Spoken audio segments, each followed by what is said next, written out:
ঈসা আলাইহিসসালাম তাদেরকে আরও বললেন যে, আমার পরে আরেকজন মহান নবী আসবেন, যার নাম হবে হযরত মুহাম্মদ সাল্লাল্লাহু আলাইহি ওয়াসাল্লাম। তিনি এই বিশ্বের সবচেয়ে শ্রেষ্ঠ ও শেষ নবী হবেন। তোমাদের মধ্যে যদি কেউ তার জীবদ্দশায় তাকে পায়, তবে তৎক্ষণাৎ তার শিক্ষাগুলো কবুল করো এবং তার দ্বীন ও শরীয়ত গ্রহণ করো। যে ব্যক্তি এটা করবে সে আল্লাহ নিকট সবচেয়ে সম্মানিত ও মর্যাদাবান হবে। সেই নবীর ওপর আল্লাহ তাআলার পক্ষ থেকে একটি পবিত্র ও মোকাদ্দাস কিতাব নাজিল হবে, যার নাম হবে আল কোরআন। যে ব্যক্তি এই কিতাব তিলাওয়াত করবে এবং এর আহকাম অনুযায়ী আমল করবে, সে আল্লাহ নিকট সবচেয়ে শ্রেষ্ঠ ও অসংখ্য সওয়াব পাবে। তোমরা সবাই সেই মহান নবীর ওপর হৃদয়ের গভীর থেকে দরুদ ও সালাম পাঠাতে থাকো, কারণ তিনি এমন নবী যার ওপর আল্লাহ তাআলা ও তার সমস্ত ফেরেশতারা দরুদ পাঠান। হযরত ঈসা আলাইহিসসালাম আরও বললেন যে, মহান নবীর কথা আমি বলছি, তিনি আল্লাহ রব্বুল আলামিনের প্রিয় ও মহাব্বত প্রাপ্ত। আল্লাহ তাআলা তাকে তার খলিল বলে ঘোষণা করেছেন। যদি আল্লাহ তাআলা তাকে সৃষ্টি না করতেন, তবে এই আকাশ, এই জমিন এবং এই বিশ্ব সৃষ্টি হতো না। তোমরা এ থেকে অনুমান করতে পারো তার মর্যাদা ও মর্তবা কত উঁচু। আমি একজন নবী হওয়া সত্ত্বেও এই আকাঙ্ক্ষা রাখি যে কাশ আমি তার উম্মতের মধ্যে শামিল হওয়ার নিয়ামত লাভ করতাম। যদি আল্লাহ তাআলা আমার এই দোয়া কবুল করেন, তবে আমার জন্য এর চেয়ে বড় সৌভাগ্য আর কিছু হতে পারে না। হজরত ঈসা আলাইসাল্লামের এই কথাগুলো শুনে কিছু লোক বলল, এই ব্যক্তি হজরত মুসা আলাইসাল্লামের শরীয়ত ভেঙে নিজের নতুন শরীয়ত প্রতিষ্ঠার চেষ্টা করছে। এটা একটা ষড়যন্ত্র, যার মাধ্যমে সে রাজনৈতিক ক্ষমতা হাতে নিতে চায়, এবং এর পাশাপাশি সে একজন নতুন ও সবচেয়ে মহান নবীর আগমনের কথাও বলছে, যাতে আমাদের কম সেই নতুন নবীর দিকে ঝুঁকে পড়ে। আমরা এখন তার চালাকি ও আসল উদ্দেশ্য বুঝতে পেরেছি। এখন আর দেরি করার কোনো লাভ নেই।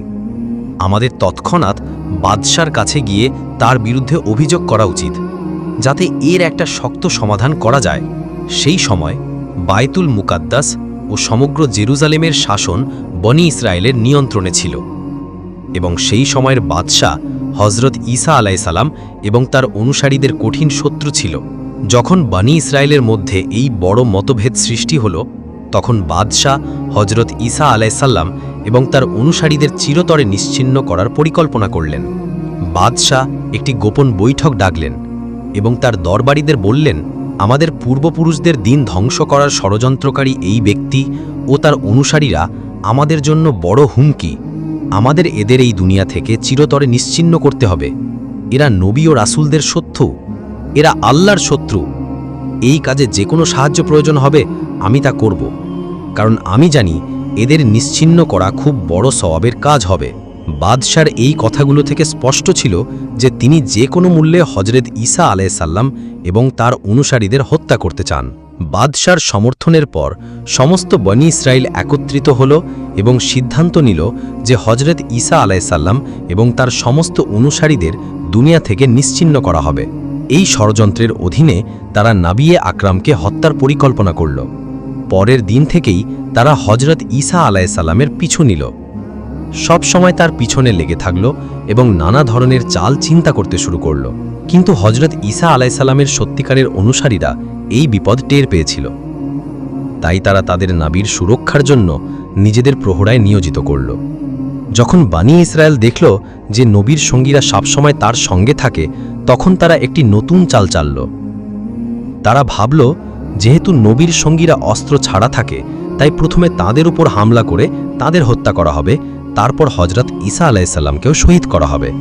একদিন হজরত ঈসা আলাইসাল্লাম তার সঙ্গীদের সঙ্গে একটি জায়গায় আইনুল মাল্লু নামক বাড়িতে, যা একটি নিরাপদ স্থান ছিল, অবস্থান করছিলেন। সেই স্থানটি শান্ত ছিল, কিন্তু বাইরে বিপদ অনেক বেড়ে গিয়েছিল। যখন বনি ইসরায়েলের নেতারা খবর পেলেন যে হজরত ঈসা আলাইসাল্লাম সেই বাড়িতে আছেন, তখন তারা ক্রোধে ও রোষে আগুন হয়ে গেল।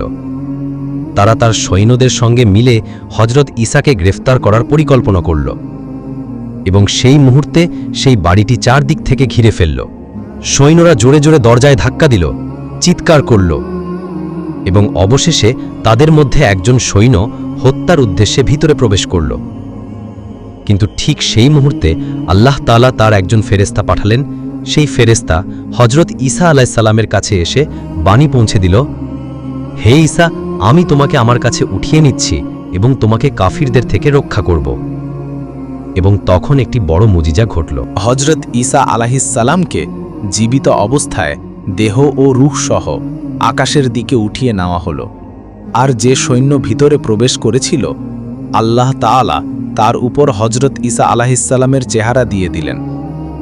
যখন সে বাইরে বের হলো, তখন বনি ইসরায়েলের সৈন্য ও নেতারা তাকে দেখে ভাবল যে এটিই হজরত ঈসা। তারা তাকে গ্রেপ্তার করল এবং নির্মমভাবে প্রহার শুরু করল। সে কিছুই বুঝতে পারল না যে তার সঙ্গে কি হচ্ছে। এই সময় ইয়াহুদীদের নেতা চিৎকার করে বলতে লাগল, ভাইয়েরা, তোমরা কি করছো? আমাকে কেন মারছো? আমি তোমাদের নেতা। আমি নিজে ঈসাকে খুঁজছিলাম, কিন্তু সে কোথাও পাওয়া যায়নি। তাহলে কি এখন তোমরা আমাকেই মেরে ফেলবে?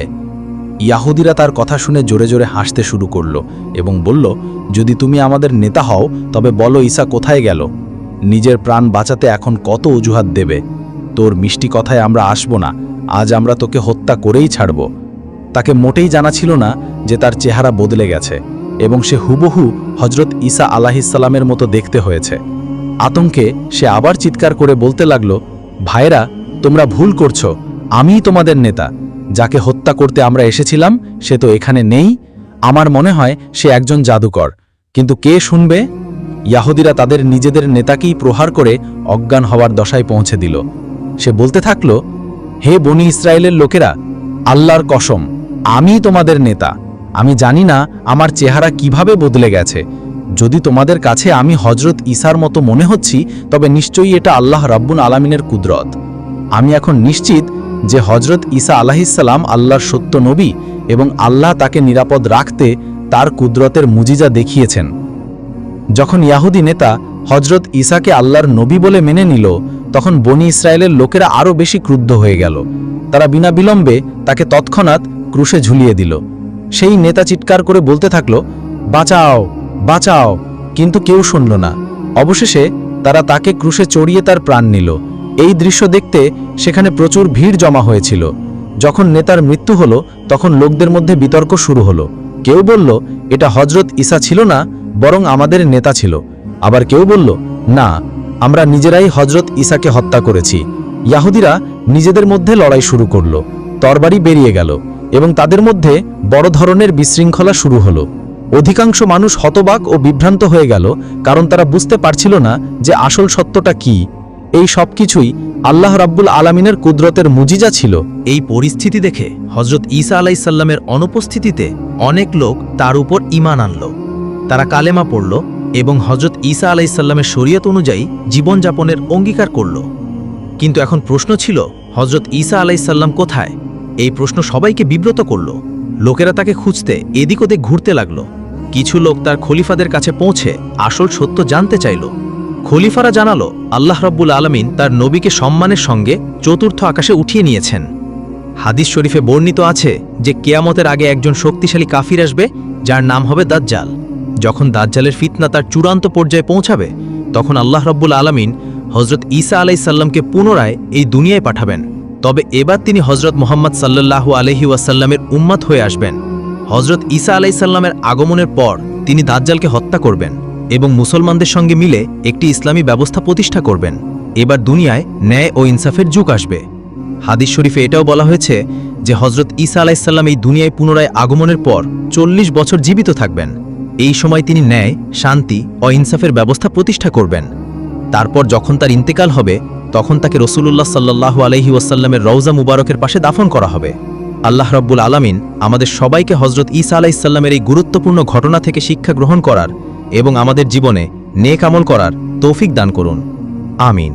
প্রিয় বন্ধুরা, যদি আপনাদের আমার এই ভিডিও পছন্দ হয় তবে এটি লাইক করুন এবং আমার চ্যানেলটি সাবস্ক্রাইব করুন। পরবর্তী ভিডিওতে আবার দেখা হবে। ফি আমানিল্লাহ।